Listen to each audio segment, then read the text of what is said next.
Hi guys, welcome back to our channel. இன்றைக்கி நம்ம என்ன பார்க்க போகிறோம் அப்படின்னா பப்பாயா சார்பெட் தான் பார்க்க போகிறோம். அடிக்கிற வெயிலுக்கு சும்மா கூலிங்காக வீட்டிலே செஞ்சு சாப்பிட்லாம். வாங்க எப்படி பண்ணலான்னு பார்க்கலாம். அதுக்கு ஒரு பப்பாயாவை எடுத்து நைட்டே நான் கட் பண்ணி ஃப்ரீசரில் வச்சு எடுத்துகிட்டேன். ஓவர் நைட் ஃப்ரீஸ் பண்ணதை எடுத்து மார்னிங் ஒரு மிக்சர் ஜாரில் போட்டு இந்த மாதிரி பிளெண்ட் பண்ணி எடுத்துக்கோங்க. நல்லா க்ரீமியாக வந்துச்சு. இதை அப்படியே ஒரு 2 ஸ்பூன் மட்டும் எடுத்து நான் பாப்பாவுக்கு தனியாக வச்சுட்டேன், சுகர் எதுவும் சேர்க்காமல். அப்புறமா ஜீனியை நல்லா தண்ணியில் மிக்ஸ் பண்ணி ஏற்கனவே வச்சுருந்தேன். அந்த வாட்டரை ஊற்றி நான் பிளெண்ட் பண்ணி எடுத்துக்கிட்டேன் எங்களுக்கு தனியாக.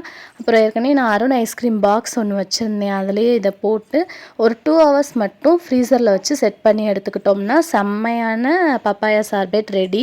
சாப்பிட்டு பாருங்கள், சூப்பராக இருக்கும். ஃபஸ்ட்டு பாப்பாவோட தான் எடுத்து அவள் கொஞ்சம் சாப்பிட்டா, அடுத்து நானும் பாதி சாப்பிட்டுட்டேன். எனக்கு எதுக்கு நீ ஊட்டி விட்ற, நானே சாப்பிட்டுக்குவேன் கூட அப்படின்ட்டு அவளே ஸ்பூன் எடுத்து அவளே எடுத்து சாப்பிட்டுக்கிட்டு இருந்தா. நல்லா என்ஜாய் பண்ணி சாப்பிட்டா. ஆஃப்டர்நூன் தான் கொடுத்தேன், அதனால் கோல்டு எதுவும் ஆகாது. அதுக்கப்புறம் ஈவினிங் தான் நான் அந்த பெரிய பாக்ஸ் ஓப்பன் பண்ணேன். நான் மறந்துட்டேன் அதுக்கடுத்து ஓப்பன் பண்ணேன். அது பார்த்திங்கன்னா ஓவர் ஃப்ரீஸ் ஆயிடுச்சு.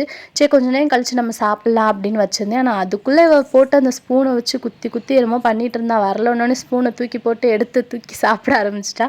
அப்புறம் அவட்ட வாங்கி வச்சு கொஞ்சம் நேரம் கழித்து நான் சாப்பிட்டேன். சூப்பராக இருந்துச்சு. ஆனால் இன்னுமே இது கொஞ்சம் மெல்ட் ஆகணும். இது ஓவர் ஃப்ரீஸில் தான் இருந்துச்சு. பாப்பாவோட அது மாதிரி க்ரீமியாக வரல, ஏன்னா நான் ரொம்ப ஃப்ரீஸ் பண்ணி எடுத்துட்டேன் அதனால். ஆனால் கொஞ்சம் நேரம் கழித்து சூப்பராக இருந்துச்சு. சரி, நீங்களும் கண்டிப்பாக ட்ரை பண்ணி பாருங்கள். நானும் சட்டுப்புட்டுன்னு இடத்த காலி பண்ணுறேன். சப்ஸ்கிரைப் பண்ண மறந்துடாதீங்க. டாட்டா.